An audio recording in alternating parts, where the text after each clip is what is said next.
사도행전 10장 1절에서 8절입니다.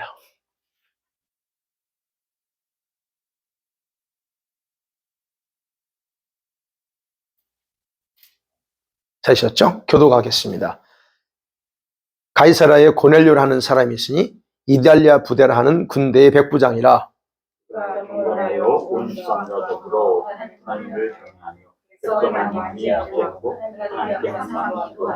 하루는 제9시쯤 되어 환상 중에 밝기 봄에 하나님의 사자가 들어와 이르되 고넬료야 하니,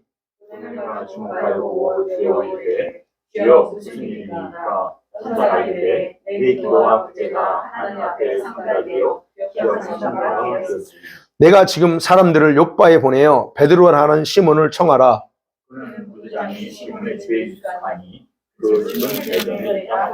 마침 말하던 천사가 떠나매 고넬료가 그 집안 하인들과 부하 가운데 경건한 사람 하나를 불러 이 일을 다 이루고 욥바로 보내니라. 아멘. 오늘 어버이 주일을 맞이해서 특별히 부부에 대해서 또 남편의 역할, 또 우리가 어떤 가정이 되어야 될까에 대해서 나누려고 합니다. 그래서 제목이 하나님이 기뻐하시는 부부, 기억하시는 부부라는 제목을 나누려고 합니다. 창세기 1장에 하나님께서 천지를 창조하시고 제일 먼저 만드신 제도가 두 가지가 있습니다. 그게 안식일 제도고 그 다음에 가정제도, 결혼제도를 만드셨습니다. 그래서 우리가 일주일에 6일간 열심히 일하고 하루는 쉬는 것이 하나님께서 정하신 창조의 원리죠. 동시에 남자와 여자가 만나서 결혼하고 가정을 이루는 것도 역시 하나님의 창조의 질서 중에 중요한 질서입니다. 그런데 지금 우리 현재 사회는 어떻습니까? 이 사단이 이 세상에서 이런 신성한 가정제도를 파괴하고 그리고 없애려고 유엔을 앞세워서 동성애를 확산시키고 있는 실정입니다. 그러나 우리가 이런 원리는 성경에서 정확하게 근거하고 있다는 걸 봅니다. 그럼 하나님께서 천지를 창조하시고 남자를 창조했습니다. 그 다음에 그의 돕는 자로 여자를 창조해서 가정을 이루게 하셨습니다. 그러면 생각해 봐야 될 게, 왜 하나님이 지금 우리 인간을 창조하시고 가정제도를 만들었을까 하는 거예요. 왜 그랬을 것 같아요? 하나님께서 가정제도를 만드신 이유는 이 세상에 창조하신 목적을 완성하고 싶었기 때문에 그렇습니다. 세상을 창조하신 게 그냥 창조하신 게 아니잖아요. 하나님 분명한 목적이 있었습니다. 계획이 있었습니다. 근데 그걸 가정을 통해서 이루어 나가고 싶었던 겁니다. 그래서 창조 때 보면 창조 때부터 남자와 여자의 역할이 분명하게 구분되어 있음을 우리가 알 수 있어요. 하나님께서 여러분 남자에게 자신의 계획과 목적을 세워서 완성하라고 남자를 창조했습니다. 그럼 여자는 어때요? 여자는 남자가 그 계획을 완성해 나감에 있어서 부족한 부분을 도우라고 창조했습니다. 그래서 창세기 1장과 2장에 보면 돕는 자예요. 히브리 말로 에제르입니다. 에제르라고 하는 단어는 남자가 받은 명령을 완수하도록 필요한 영역에서 협력하고 도우라고 하는 의미의 뜻이에요. 근데 물론 아담이 나중에 타락하고 나서 자기 아내 이름을 하와라고, 생명이라는 이름을 뜻을 가진 하와라고 이름을 붙여서 우리는 아담과 하와라 말합니다만 원래는 돕는 자예요. 에제르라는 뜻이라는 거예요. 그렇게 창조됐습니다. 역할이 분명하다는 거예요. 그런데 아담의 아내였던 이 하와는 사단의 유혹에 넘어가서 남편을 돕는 게 아니고 남편을 돕지 못했습니다. 먼저 타락해버리고 동시에 자기 남편도 타락시켜버립니다. 여러분 생각해 볼게요. 하와가 타락해버린 근본 이유가 뭐냐는 거예요. 근본 이유는 자신의 존재 목적, 하나님이 왜 자기를 창조했는가, 그 목적 자체를 망각했기 때문입니다. 그래서 결국은 하와는 남편을 돕는 자가 아니고 남편을 파괴하는 자가 됐어요. 망하게 하는 자 됐다는 거죠. 물론 여기서 우리가 사단이 아담의 사명을 실패하도록 그 아내 하와를 유혹했다고 우리가 분명히 이해합니다. 그래서 아담과 하와 이 두 부부는 죽는 날까지 자신들의 어리석은 행동을 후회하면서 자손들에게 양육하고 교육합니다. 그래서 자손들에게 뭘 교육했어요? 셋의 후손들에게 하나님, 오직 하나님만 예배하고 하나님께 순종해야 된다는 걸 계속적으로 양육하고 가르쳤던 거죠. 자, 그런 부분을 보면서 넘어갑니다.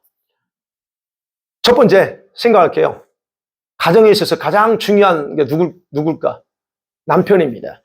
그래서 오늘 남편의 중요성을 생각해 봅니다.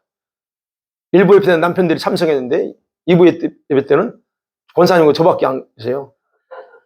남편들이 많이 드려야 될 내용인데 남편의 중요성을 봅니다. 여러분 구약 성경 읽어보면요, 하나님께서는요 자기의 일을 계획하시고 진행함에 있어서 중요한 건 여자가 아니라 남자가 그 중심에 있다고 하는 것을 발견하는 건 어렵지 않습니다.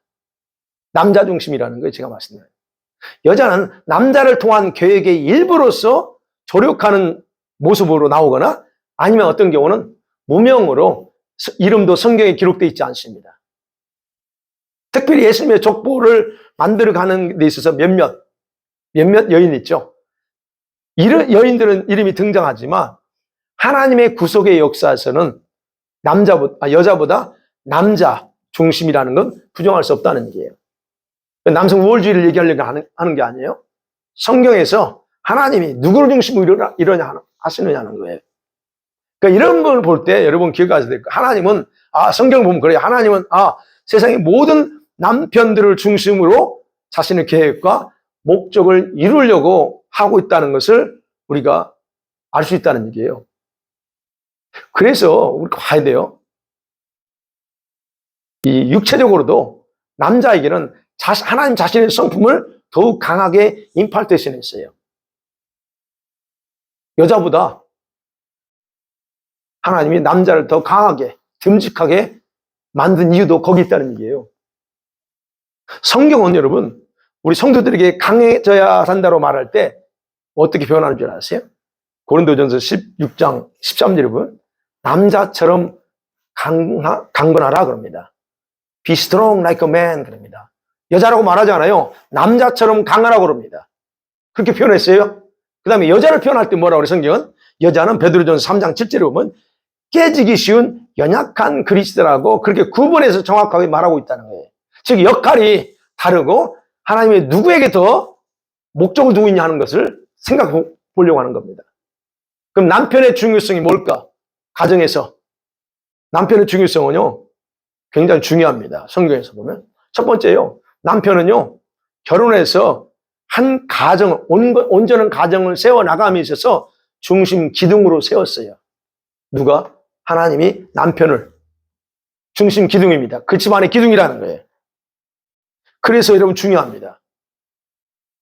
그래서 아내는 남편을 세워줘야지 남편을 흔들리면 안 돼요. 그래서 가정에서 중심 기둥인 남편이 부실하게 되면 그 집안은 무너지기 쉽고 원수에게 쉽게 공격당합니다.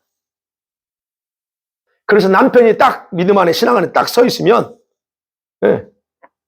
악한 것들이 공격할지라도 그걸 정확하게 잡아낼 수 있는 그런 살 수 있어요. 그렇게 할 수 있다는 얘기예요. 두 번째, 남편이 왜 중요하냐면 남편은 가정의 머리입니다. 호주라고 그러죠. 여러분 남자가 머리라고 하는 말은 무슨 신앙적으로 볼 때는 그 집안의 제사장이라는 거예요. 제사장, 가정의 제사장이에요. 여러분 우리가 아는 것처럼 제사장은 하나님과의 관계에서 중요한 역할을 하죠. 네. 그렇다고 하면 기억하셔야되요 남편이 자기 가정을 하나님과의 관계에서 아내와 자녀들을 리더해야 될 책임이 있다는 거예요. 그래서 남편이 중요합니다. 그 다음에 세 번째 남편의 중요성은요, 하나님은요 남편을 중심으로 일하기 때문에 중요합니다. 그 남편을 중심으로 일하기를 원하십니다. 중요한 거는.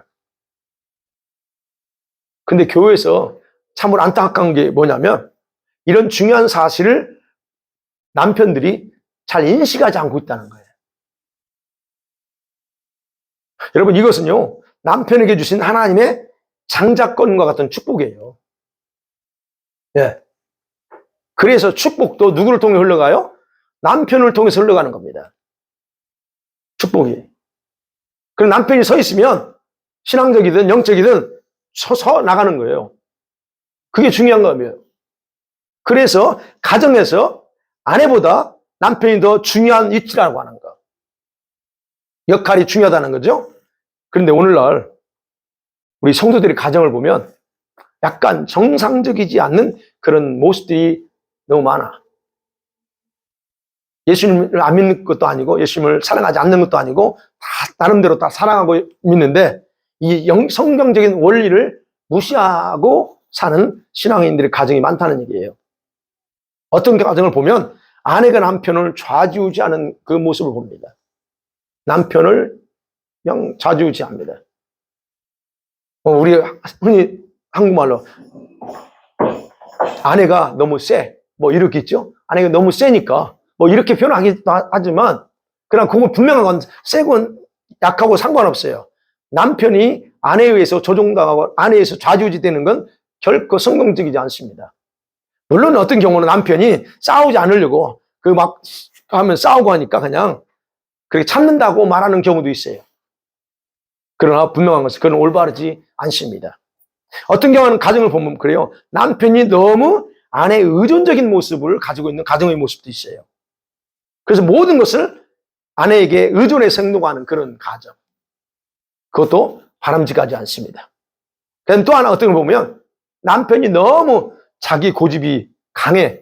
그래서 아내를 무시하거나 자녀들에게 율법적으로 행동하는 그런 가정의 모습도 있어요. 이건 남편의 모습에서. 이건 남편이 너무 세다 보니까 그렇게 나타날 수도 있습니다. 율법적인 자녀들에게. 이런 모습도 있어요. 그러나 이것도 역시 바람직하지는 않습니다. 어떤 경우는 남편이 자기 역할에 너무 무관심한 그런 경우도 있어요. 그래서 남편 따로 아내 따로 연합이 안 된 그런 모습들. 이게 지금 우리 믿는 성도들 가정 안에서 종종 볼 수 있는 모습이라는 거예요. 여러분의 가정 어떠세요? 우리 가정 어떤가 한번 보셔야 됩니다. 물론 우리가 그냥 이런 문제 있을지라도 서로 가정을 이루면서 그냥 평범하게 살아가는 데는 문제 없어요, 사실은.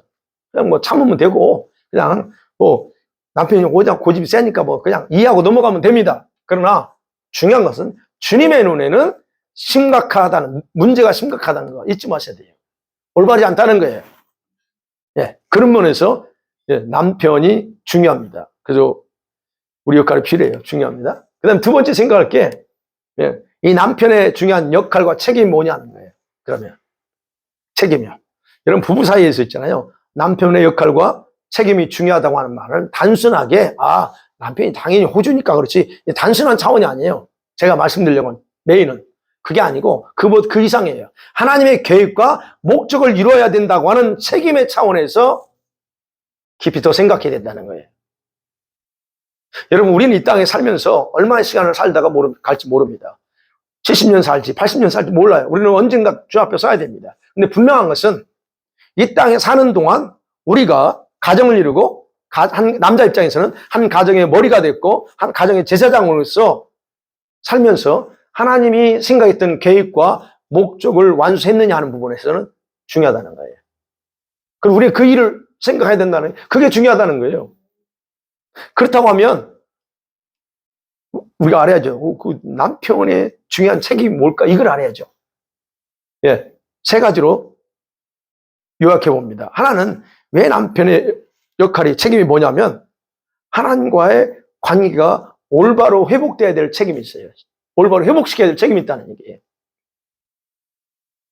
물론 여러분 아내와 남편이 올바로 서로가 하나님과의 관계가 회복돼 가는 게 그게 정상이에요. 그래야 돼요. 그게 맞습니다. 근데 더 중요한 것은 가정의 제사장인 남편이 먼저 똑바로 서는 게 더 중요하다는 거예요. 그것이 가정에서 남편이 가진 제사장의 권위예요. 네. 그런데 남편들이요, 이런 부분에 대해서 인정하든 안 하든 저는 인정합니다. 제가 그래서 가정의 원리를 너무 잘 알기 때문에 예전부터 제가 강조했던 게 아버지, 아빠의 또는 남편이 얼마나 중요한가에 대해서 제가 개척하고 나서 뭐랄까요, 공개적으로 세미나를 했지만 그걸 내가 가르치고 있어요. 창세기에서 발견되는 게 그거니까. 그러면 이런 부분에 대해서 우리가 인정하든 안 하든 중요한 건 이건 변함없는 실제라는 거예요. 저는 그렇게 생각합니다. 남자로서. 우리 권사님 어떠세요? 네. 이거 굉장히 중요해요. 왜? 여러분, 하나님은요, 저와 여러분의 가정에서 무엇인가를 하고 싶어 하거나 어떤 계획을 계시하실 때 누구를 통해서 계시할 것 같아요? 아내가 아니에요. 이 원리를 아셔야 된다는 제가 말씀드려요. 아내가 아니라 남편과 먼저 대화하고 자신의 뜻을 나누고 싶어 하는 게 하나님의 마음이에요, 원래. 그래서 아버지가, 남편이 하나님과의 관계가 바로 돼 있으면 하나님께서 이 가정에, 우리 가정에 뭘 원하는지, 뭘 하고 싶어 하는지를 알 수 있다는 얘기예요. 주님이 그렇게 하시는 걸 원하는 거예요. 우리가 그러잖아요. 제사장이 하는 역할이에요. 우리 아십니다. 제사장 역할. 그렇다면 제사장이 여러분 하나님 앞에서 관계가 정상적이지 않아요. 제사장이 하나님을 경외하지도 않네. 그런다고 하면 그런 상태라면 어떻게 그 제사장이 자기 역할을 다 할 수 있겠어요? 못하죠. 자기 마음대로 하는 거죠. 자기 이기적인 행동을 할 수 있고. 그와 마찬가지라는 원리라는 거예요.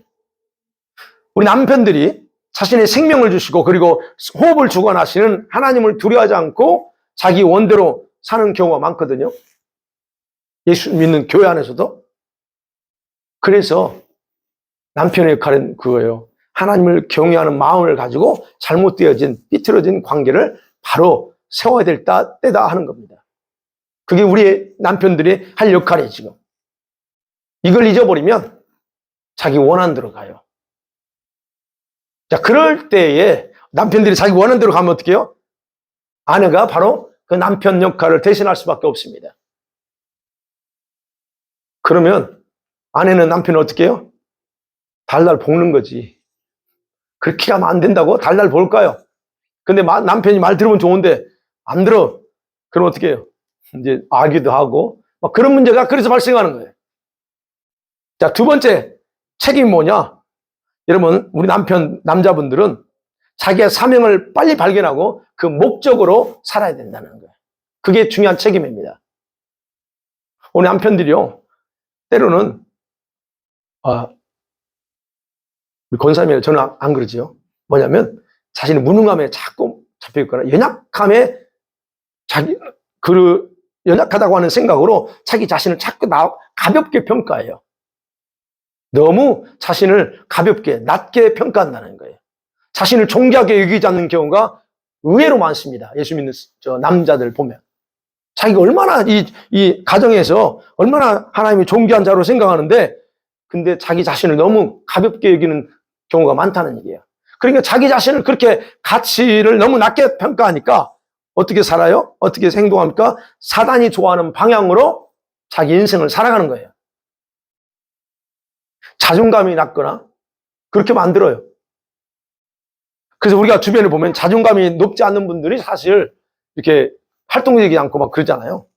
이런 것들도 생각해 봐야 된다는 거예요. 근데 기억해야 될 거는 우리 남편들은 바로 하나님께서 각자에게 주신 사명이 있다는 거. 그걸 빨리 발견해야 될 책임이 있다는 거예요. 그리고 그것 때문에 하나님이 남자를 만드셨어요. 그게 창조 원리예요. 자, 그렇게 될 때 우리가 남편들이 하나님의 이 목적을 분명하게 할 때 그리고 그걸 알고 그렇게 나갈 때 하나님은 그 남편 때문에 그 남편을 통해서 그 집안에 복을 줘요. 그것이 어떻게 기록됐냐면 시편 128편 2절과 3절에 이런 복이 온다라고 기록하고 있어요. 뭔 줄 아세요? 너가 내 손이 수고한 대로 다 먹을 것이오니 그리고 너가 복되고 형통하리라. 그러면서 말합니다. 내 집 안방에 있는 내 아내는 결실한 아주 풍성한 포도나무 열매 같고 그 다음에 내 식탁에 같이 둘러앉아 있는 내 자녀들은 어린 감람나무 같으리라 그럽니다. 아주 싱싱하고 그 감람나무나 포도나무는 이스라엘에서 상징적인 의미잖아요. 축복을 상징하고 풍성함을 열매를 상징하고 이런 식으로 아버지를 통해 남편을 통해서 그게 흘러간다라고 말하는 겁니다. 이게 바로 여러분 그래서 남편이 중요한 거예요. 근데 이 말씀 준비하면서 생각하고 있어. 왜 오늘날 교회 안에는 남자들이 없을까? 그죠? 어느 교회다 보면 여성분들이 많지 남자들 많지 않아요. 왜 그럴까요? 한번 생각해 봤어요? 저는 이 말씀을 생각하면서 생각하고 있어요. 왜 그럴까? 그 창조대로 돌아가 보니까 이해가 돼요. 무슨 말이냐면 아담이 타락했어요. 타락한 이유가 뭐가 있어요? 자신이 어리석음을 인정하지 않았습니다. 하나님이 아담아 어디 있느냐? 누가 너한테 이 선악과 먹게 하되 할 때 아담이 어떻게 변명했습니까? 그걸 자기를 인정하지 않았어요. 제가 잘못했습니다라고 인정해야 되는데 인정하지 않고 핑계댑니다. 하나님 당신이 나한테 만들어준 이 여자가 줘서 먹었어요. 그래요. 그 말 속에 담겨진 의미가 또 깊어요. 뭐냐면 하나님 때문에 자라겠다는 거예요. 그 말 속에. 왜? 하나님이 내가 만들어달라고 하지 않았는데 하나님 만들어줘가지고 준 여자 때문에 내가 타락했어요. 그건 하나님 때문이라는 말이에요. 그걸 그냥 인정해야 되는데 인정하지 않고 그 모습에서 그렇게 변명했어요. 그러고 나서 나중에 생각하니까 너무 하나님 앞에 어떻게 합니까? 죄송해요. 감성적으로 해요. 너무 죄송하고 이 남자들만이 가지고 있는 거 있죠. 그런 이제 진짜 뭐랄까요? 깊은 정죄, 깊은 죄책감 이런 거 이런 게 있으니까 오히려 이제 아버지 앞에 가까이 가지 못하는 거예요. 그리고 항상 뭐예요? 멀리 거리를 두려는 의식이 강하게 졌어요. 그래서 아버지 이렇게 못 가. 자기 자신의 어리석음 그런 어떤 판단에 대해서 자기가 스스로 정죄하니까 아예 가까이 가지 않는 길을 선택하는 거죠. 멀리서 그냥 하나님만 생각하고 바라보고 하는 거. 남자들이 그래서 기도하라면 안 하는 이유가 뭐예요? 자존심이 있거든. 이런 거. 근데 중요한 거 있잖아요. 바로 이런 남자의 그런 성품이나 이런 것들을 사단이 하나님의 목적을 완성하지 못하도록 그러면서 세월 낭비하게 하려고 남자들의 그런 자존심은 더 강하게 만들어요. 남자들이 자존심 강하잖아요. 여자분들 남자 자존심 강해요. 자존심 강한 거라면 저 못 따라올 수도 있어요. 제가 얼마나 강한데. 그러니까 그게 자존심이 강하기 때문에 해야 되는 줄 알아. 남들이 하는 거 보면 욕심나고 나도 저렇게 욕심내서 해야 되는 줄 알면서도 머리는 아는데 이 존심이 허락을 안 해요. 가까이 안 가요. 진짜 그러니까 안 가요. 가까이 하나한테. 그리고 뭘 더 자존심은 강하게 해놓고 자존감은 그냥 바닥을 치게 만들었어요. 그러니까 남자들이요. 그래서 그래. 저희가 이제 그 생각해 보니 그래요. 그러니까 여러분 남자들이 복음을 쉽게 안 받아들이는 이유가 그거라고 저는 생각이 드네요. 안 받아들이 자존심 있지. 하나님을 또 그건 약한 사람들이라 믿는 거지. 그렇게 남자들이 이 얘기해요. 다 그런 건 아니지만 내 주먹을 믿다 이름만 하고 그죠? 자존심이에요 그거. 남자가 신을 믿는다는 건 자존심을 상하는 일이라고 생각하니까 그래서 복음을 쉽게 받아들이지 않는 거예요. 그래서 교회 안에 남자들이 없어요. 저는 이제 그렇게 생각했어요. 그럼 왜 여자들이 더 많아요? 교회 안에 더 여자분들이 많아요. 어디나 전 세계적으로 보면 왜 많을까요? 이것도 역시 뭘 생각해야 돼? 창조 때 타락 때를 가보면 예측할 수 있어요. 창조 때. 여러분 생각해보세요. 왜 아내들이 남편을 달달 볶으면서 예수 믿으라고 할까요? 그냥 내비두지. 내비둬버려 그냥. 집사님 내비둬버려. 근데 왜 남편을 어떻게든 예수 믿게 하려고 그렇게 몸부림칠까요? 물론 이유가 있겠죠. 저는 그걸 이제 왜 그런 마음을 가지고 있는가를 물론 영혼에 대한 부분도 있지만 저는 이제 이 말씀 생각하면서 창조 때로 돌아가 보니까 이게 작용한다 생각했어요. 하와가 먼저 타락했다고 했잖아요. 돕는 자 써야 되는데 자기가 도와야 되는데 오히려 자기 존재 역할을 망각하고 타락해서 파괴자가 됐어요. 그러니까 그것에 대해서 타락하고 나서 당하는 결과를 보고 너무 후회가 커요. 내가 왜 그랬지? 이러는 것이 자기를 엄습합니다. 타락의 원인 제공자야. 그러니까 어떻게 이제 이미 타락은 했고 그렇다 하면 어떻게 이제 이거를 다시 만회할 방법, 다시 회복할 수 있는 회복하고자 하는 그런 갈망이 강하게 작용할. 그러면서 어떻게 했을까요? 또 하나님에 대한 죄송함이 있고, 참 남편에 대한 미안함도 있고, 이런 것들이 마음이 감정적으로 움직이니까 여자분들이 더 하나님께 더 가까이 또 하나님께 더 매달린다라고 그렇게 생각이 들어요. 여러분은 어떻게 생각하는지 모르지만 저는 그 생각이 들어요. 그러니까 타락 후에는 이걸 만회하기 위해서 남편을 도와야 된다는 제가 후회정신이라고 했어요. 후회정신. 그 후회정신이 강하게 여성들한테 지배하고 있어요. 이게 바로 그래서 여성분들이 더 하나님께 더 가까이 가는데 쉽고, 그리고 또 이 복음을 받아들인 이후에는 어떻게든 알지 못하는 남편 예수 믿게 하려고 하는 이런 부분들이 강하게 작용된다, 그렇게 생각을 해봤습니다. 그런데 참 거기까지 좋아요. 근데 이게 너무 지나치게 되면 남편을 조종하는 잘못된 결과도 가지고 있을 수 있어요. 요거는 우리가 조심해야 될 포인트죠. 자, 그래서 이런 어떤 남편의 책임이 중요하다는 거. 그러면 마지막 세 번째, 그러면 이제는 가정으로 다시 부부로 돌아와서 하나님께서 기억하는 부부는 어떤 부부인가 하는 거예요. 네. 여러분, 저와 여러분의 가정이 주님께 귀하게 쓰임받느냐 아니냐 하는 부분은 아내와 남편 또는 아빠 엄마에 의해 달려져 있어요. 그 중에서도 물론 중요한 아빠의 역할이 더 크죠. 그래서 원래 자기 위치로 돌아가는 게 가장 중요합니다. 즉 자기 원래 위치를 모르고 사는 남편들은 다시 자기 자리로 돌아가야 돼. 그리고 아내들은 이제는 어떻게 바뀌어야 돼요? 남편들에게 잔소리가 아니라 겸손함과 그리고 기도로 인내하면서 도와주는 역할이 중요하다는 거예요. 주님을 알지 못하는 남편한테 어떻게 해야 돼요? 볶을 게 아니고 이제는 겸손함으로 인내하면서 도와주는 역할로 돌아가야 된다. 그렇게 볼 때 가정이 이제 하나님의 어떤 계획 속에서 회복이 될 수도 있고 그렇습니다. 그러면 우리 자녀들이 있습니다. 엄마 아빠 있고 자녀들이 있어요. 그러면 자녀들은 어떤 존재하는 겁니까? 자녀들은 부모의 생활을 그대로 카피하면서 행동하게 돼 있어요. 그죠?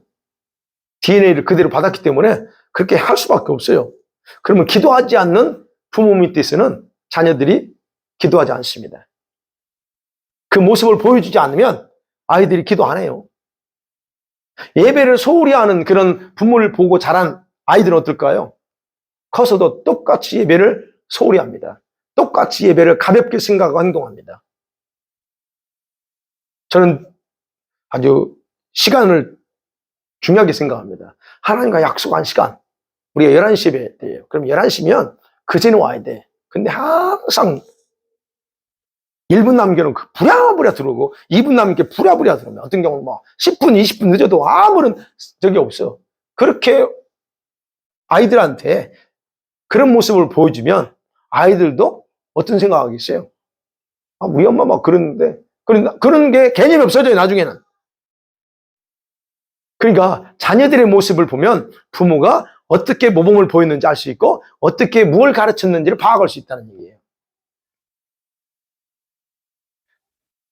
여러분, 그래서 우리가 이제 엄마 아빠 역할 중요하고 우리 자녀들이 우리에게 주신 자녀들을 잘 신앙적으로 교육하는 것 중요합니다. 자, 그래서 그런 부분에서 우리가 하나님 앞에 쓰임 받아야 되는데, 자, 그러면 이제 우리 성도들 중에는 모태신앙인도 있지만 모태신앙이 아닌 경우도 있고, 그리고 또 이제 정말로 하나님의 그 특별한 계획 속에서 가정을 이룬 가정도 있지만 그렇지 않고 그냥 만나서 그냥 사랑하니까 가정을 이루고 자녀를 낳은 그런 경우도 대부분 많아요. 근데 어떤 형태의 가정을 이뤘든 간에 이제는 예수님을 믿는 그런 가정이 되었다면 여러분 분명한 것은 하나님께서는 저와 여러분 가정이 하나님 계획에 포커스를 두고 살기 원하신다는 거예요.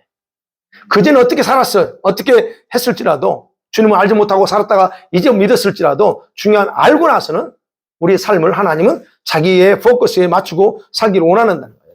물론 그것이 아내나 남편들이 정확하게 무엇인지를 잘 모를 수 있습니다. 그러나 간단하게 표현하면 그래요. 모든 목적을 하나님의 영광에 두고 그와 관련된 삶을 사는 것이 하나님이 우리에게 바라는 거라는 거예요.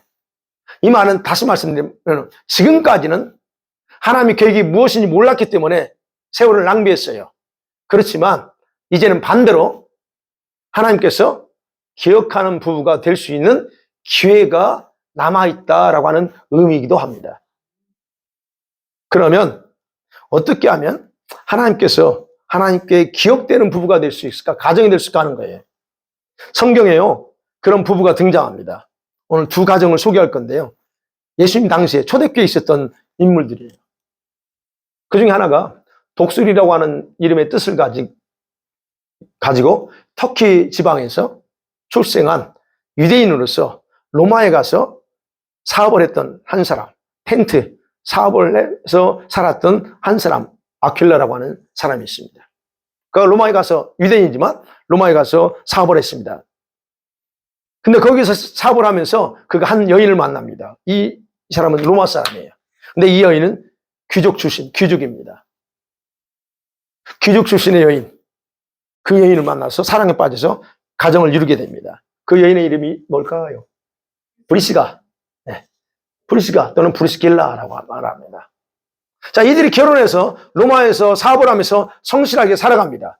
그런데 AD 49년에 황제 글라우디오가 로마에 살고 있는 모든 유대인들 다 추방하라는 명령을 내립니다. 추방하라는 명령 내린 이유는 그렇습니다. 유대인들이 디아스포라잖아요. 디아스포라에서 열심히 삽니다. 사는데 거기에 유대인 출신이었던 기독교인이 거기 가서 전도를 합니다. 그게 전도다 보니까 어떻게 돼요? 부딪히는 거예요. 유대인 커뮤니티에서 서로 부딪히는 겁니다. 유대인하고 바로 그런 유대인 크리스찬들이죠. 그들 사이에 부딪혀요, 항상. 부딪히면 좋게 끝나면 되는데 그게 아니에요. 유대인들이 한번 부딪히면 폭발적으로 나. 종교적인 이런 이슈가 계속 잇따라 발생하니까 이 황제가 이걸 해결할 수 있는 방법이 뭘까? 그래서 유대인들은 그냥 유대인이든 기독교 상관없이 다 추방시켜버립니다. 그때 바로 거기서 사업을 했던 아굴라도 추방당하는 거죠. 유대인이니까.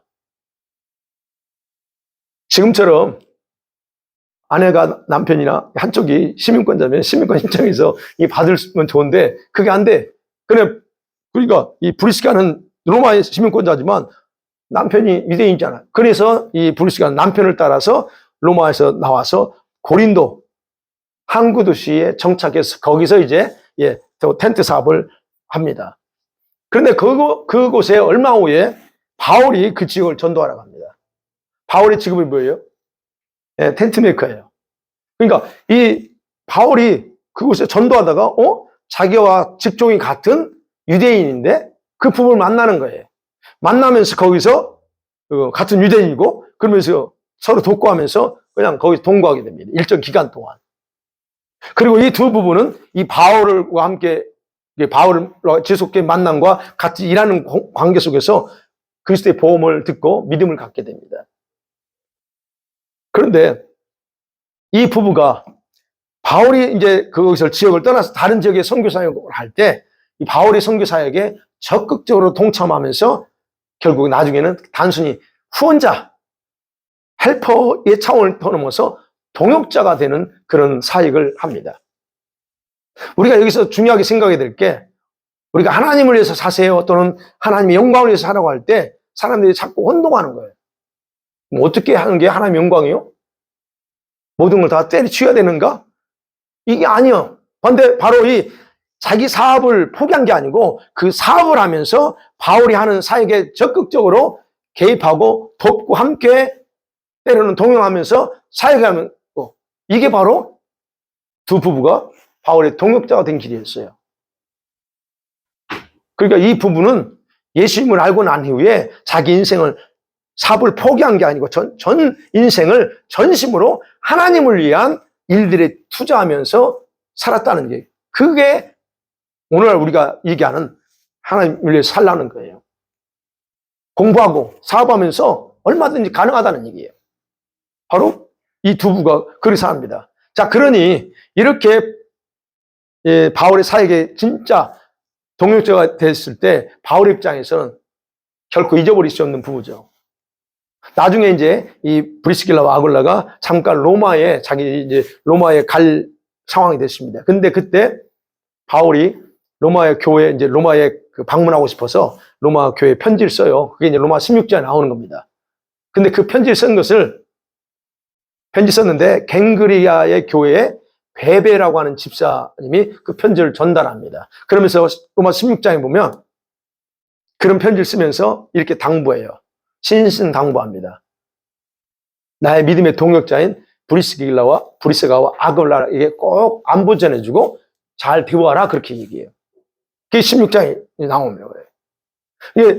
이 부부가 바로 그런 부분에서 바울의 사역에 있어서 잊어버릴 수 없는 그런 사람. 그러면 이렇게 살았던 부부가 하나님에게 잊어버릴 수 있느냐는 거예요. 또 한 인물이 나옵니다. 오늘 본문에 등장하는 고넬료라고 하는, 우리가 너무 잘 아는 이방인의 군대 백부장인 고넬료. 이 사람은 이방인인데 이제 유대 지방에 와서 복무하면서 유대교를 개종했습니다. 개종했는데 그 중요한 건 이제 이 사람이 어떤 사람인가 나와요. 그가 경건하여 온 집안과 더불어 하나님을 경외했다 그럽니다. 여러분, 이분이 유대인의 하나님, 이스라엘의 종교 하나님을 만나고 믿고 난 이후에 그가 바뀌었어요. 그가 개종했는데 다른 사람 못지않게, 유대인 못지않게 하나님을 경외하면서 주변 사람들에게 구제하고 도와주고, 그리고 항상 기도하는 삶을 살았다는 게 더 특징입니다. 그가요, 하나님을 믿고 나서 자기가 로마 사람이잖아요. 이탈리아 사람이니까. 근데 자기 민족의 신이 있어요. 자기 민족의 신이나 자기들의 생활 습관이 있잖아요. 그 생활 습관에 살지 않았다는 얘기예요. 우리의 문제가 뭡니까? 지금 우리 현재 크리스천들의 문제가 여전히 예수 믿고 구원받았지만 삶은 자기 습관대로 살고 있다는 거야. 자기 민족 간에 가지고 있는 그 생활 습관대로 산다는 게 문제거든요. 우리는 그 습관대로 사는 게 아니고 이 말씀대로 살아야 되잖아요. 근데 이게 문제예요. 근데 지금 이 고넬료는 그렇지 않았다는 거예요. 유대교로 개종하면서 율법이 그때는 이 토라의 말씀에서 말하고 있는 걸 그대로 실천하며 산다는 얘기예요. 하나님을 경외하는 삶을 실제적으로 그가 배운 대로, 들은 대로 하는 거예요. 그러니까 자기 수하에 있는 부하들, 군사들이죠. 부하들에게 또 자기 주변에 있는 그 사람들, 자기만 본 게 아니에요. 이 백부장 정도 되면 그래도 그때 당시에 꽤 높은 직책을 가지고 있는 분이에요. 정부에서 다 책임져 주니까 넉넉합니다. 그런데 이분은 그래요. 주변 사람, 어린 사람 돌아봐. 그래, 가난한 사람 구제하고, 돕고 챙겨주고 선을 베풀었다 그럽니다. 하나님께서 그의 그런 행위들을 기억하시고 너무 기뻐서 그 천사를 보냈죠. 그 천사가 와서 하는 말을 보세요. 4절 한번 보세요. 천사가 뭐라고 말씀하고 있는가. 다시 읽습니다. 시작. 고넬료가 주목하여 보니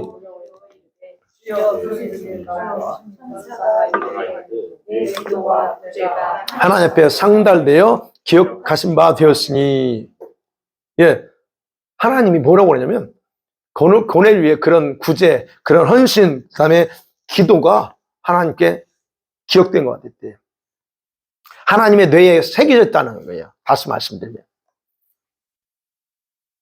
여러분, 고넬료가 하나님께 기억되는 자가 되니까, 물론 그래서 이제 이렇게 하나님을 경외하고 선행을 많이 하지만 그에게는 한 가지 부족한 게 있어요. 예수 그리스도가 필요하죠. 그래서 이제 베드로를 초청하죠. 그래서 초청해서 어쨌든 초청해서 옵니다. 근데 그 다음에 고넬료가 한 내용을 보면 굉장히 중요한 게 있어요. 24절 보면 이튿날 가이사랴에 들어가니 고넬료와 그의 친척과 그의 가족뿐만 아니라 친척과 가까운 친구들 다 모아놨습니다. 하나님께서 천사를 보내서 이렇게 하셨을 때 뭔가 있다라고 생각하고 자기와 또 자기를 잘 이해하고 있는 친구들, 주변 사람은 다 모읍니다. 왜 왔을 것 같아요? 뭔가 하나님이 이렇게 계시해줬을 때 뭔가 있다는 거예요. 그러니까 초청해서 베드로의 말을 듣고 나중에 이런 엄청난 우리가 일들을 봅니다. 여러분, 고넬료 한 사람, 한 가정이 하나님께 기억된 바가 되니까, 비록 그는 이방인이었어요.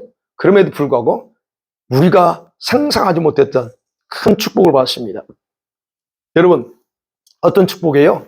성령을 받고 하나님의 실체, 그냥 믿었던 하나님, 그 하나님이 진짜 실체를 만나는 경험을 하는 겁니다. 여러분, 우리가 하나님을 믿지만 여러분이 실제적인 하나님 믿느냐, 이론적인 하나님 믿느냐, 들었던 하나님 믿느냐, 아주 굉장히 중요합니다. 여러분이 믿는 진짜 하나님은 누구한테 들었던 하나님이에요? 아니면 여러분이 직접 하나님의 실체를 만난 그 하나님, 그분을 믿습니까? 그게 중요하다는 거예요. 근데 지금 고넬료가 실제로 여기 하나님 경외했지만, 실제로 만난 적이 없어요. 근데 지금 이 사건을 통해서 성령이 그에게 임하면서 하나님의 실체를 직접 경험하고 돌이킬 수 없는, 뒤돌아갈 수 없는 어떤 그를 경험하게 만듭니다.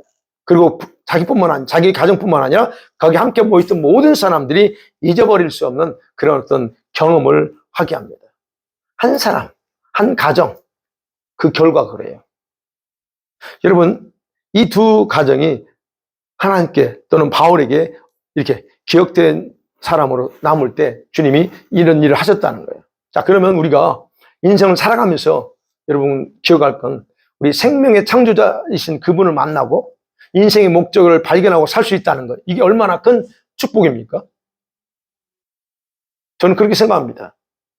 그래서 함께 오늘 같이 예배하는 모든 분들이, 특히 우리 부부들이, 가정들이 이런 일이 가정에서 일어나기를 원합니다. 이게 일어나야 돼요. 근데 이제 중요한 초점은 이런 축복은 남편이 하나님 앞에 똑바로 서 있고 부르심의 목적을 따라 살 때에 가능하다는 거예요. 중요합니다. 사랑하는 성도분, 말씀 결론 내줘볼게요. 자, 우리 자녀들, 이제 우리를 통해서 자녀들이 태어나고 지금 자녀들이 커가고 또 컸기도 합니다. 그렇다면 부모인 저와 여러분을 바라보는 하나님 아버지의 마음은 지금 어떤 것일까 하는 거예요. 어떤 마음으로 하나님 바라보실 것 같아요? 하나님께서 우리 연약함을 아시기 때문에 있는 모습 그대로를 바라보시는 마음을 가지고 계십니다. 그래, 고생이 많았어. 힘들지? 그렇죠? 수고가 많았어야. 내가 보낸 아이들, 어려운 가운데서도 끝까지 믿음 지키고 하려고 하는 그 모습 수고 많았어. 라고 그렇게 기뻐하는 모습으로 우리를 바라보십니다. 한편이 그래요. 또 그러시고 또 저와 여러분이 그렇게 또 살아오셨고, 그런데 하나님은 이 모습만 가지고 계시지 않는다는 거예요. 어떤 모습 가지고 계실 것 같아요?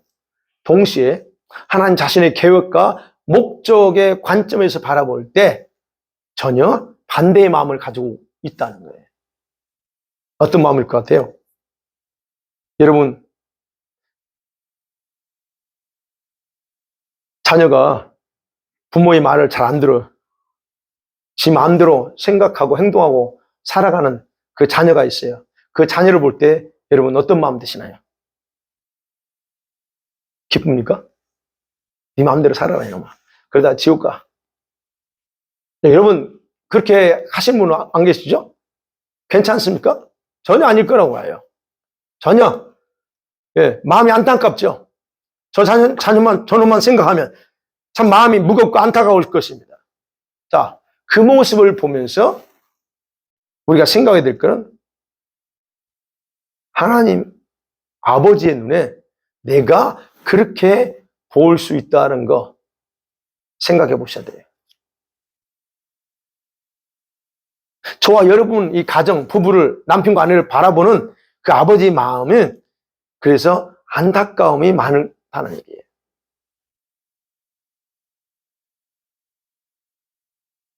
제가 이제 이거 해놓고 여기까지 아직 안 했었어요. 안 해놓고 이제 저녁에서 기도하면서 하나님, 물론 알잖아요. 어버이 주일이고 이런 얘기 하면서 하나님 하고 싶은 말씀이 뭘까요? 라고 이제 그런 기도했어요. 그런데 주님 저한테 그러니까 아버지의 마음을, 자기 마음을 좀 전하라고 그래요. 그 마음에 감동이 와요. 우리에게 주신 하나님의 사명이나 목적은 그걸 둘째 치고라도 내 마음이 어떤가를 전하라는 거예요. 세 가지 했어요. 하나님이 뭐냐면요, 이거야 돼요. 이런 표현이 좀 그래요. 지금은 정신 차려야 될 때다. 예, 정신 차려야 될 때라고 하시네요. 정신. 즉, 세월 아끼라는 얘기죠. 지금 특별히 아버지들에게, 엄마들에게 말씀해요. 지금은 정신 차려야 될 때야. 그러면서 기도가 너희를 살린다. 기도가 살린대요. 너희가 기도하지 않으면 나도 너희들에게 어떤 것도 할 수 없다는 것을 기억하라. 제가 더 이상 안 붙였어요. 그 말씀이에요. 그다음 두 번째. 나를 경외하는 삶은 예배를 통해서 나타난다. 나를 우리가 있잖아요. 하나님을 경외합니까? 그러면 예배를 통해서 나타나야 된대요. 근데 예배를 너무 가볍게 생각하지 말아요. 예배를 너무 가볍게 생각하지 말으세요.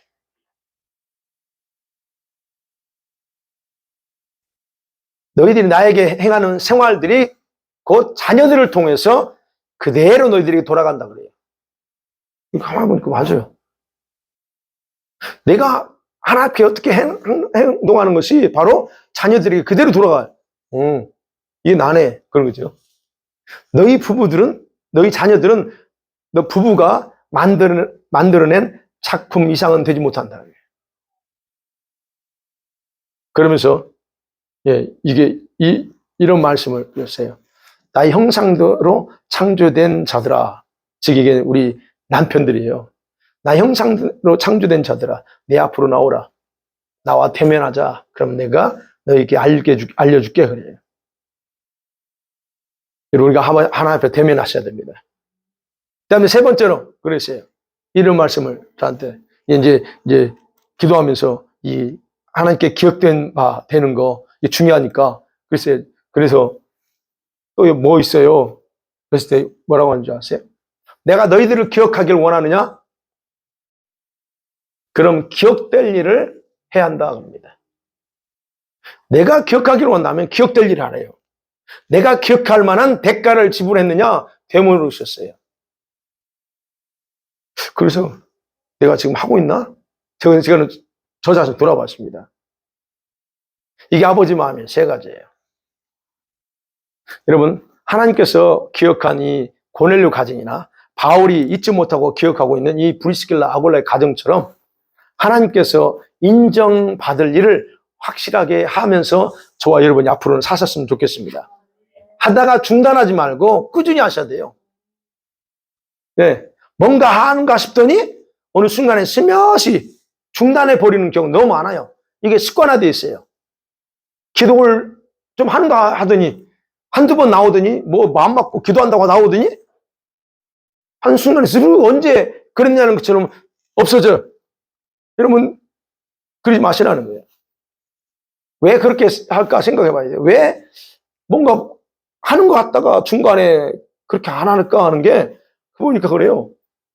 자기 성격 때문이라고 많은 사람이 얘기해요. 이 성격이 아직 여러분 그런데 중요한 것은요. 내 성격이든 뭐든 간에 영의 세계에서 그를 바라보면 여러분 사단이 우리가 뭔가를 하고자 할 때 액션을 취할 때 하나님께서 그렇게 해소할 때 어떤 거를 우리한테 주실 걸 알기 때문에 사단이 바로 그걸 하지 못하는 막고서 더 이상 앞으로 나가지 못하도록 방해한 결과를 환경을 통해 만들어줘요.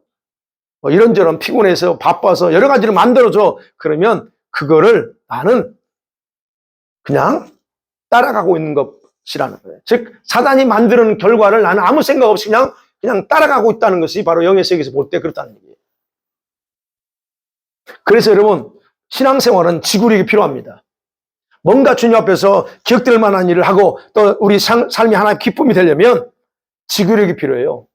하다가 힘들면 그냥 이게 아니에요. 그래서 천국은 침노하는 그런 강인한 정신이 필요하다고 그랬잖아요. 침노해야 된다는 얘기예요.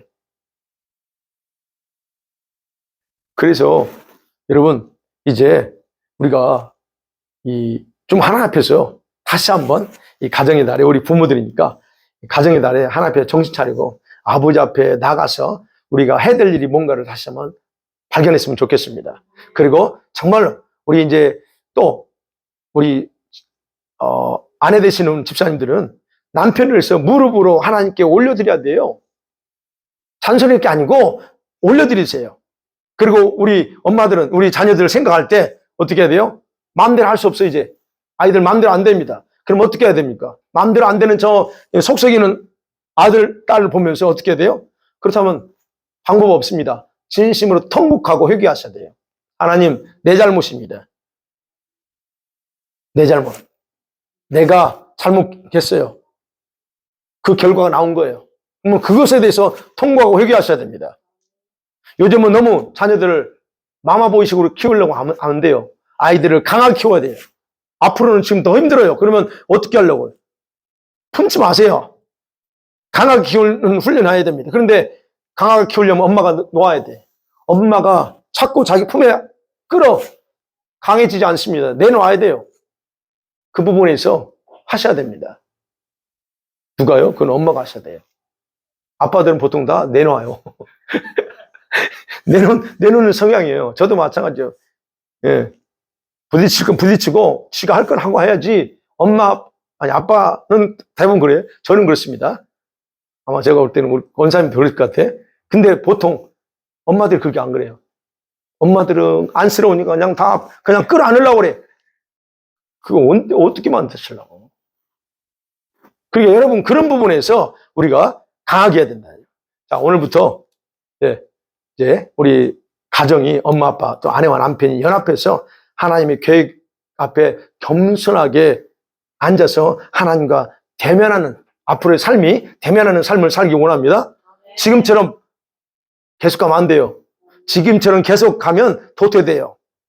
도태되는 것은 자유입니다. 여러분, 어떤 걸 선택하든 자유. 그러나 하나님께 전혀 기쁨이 못 됩니다.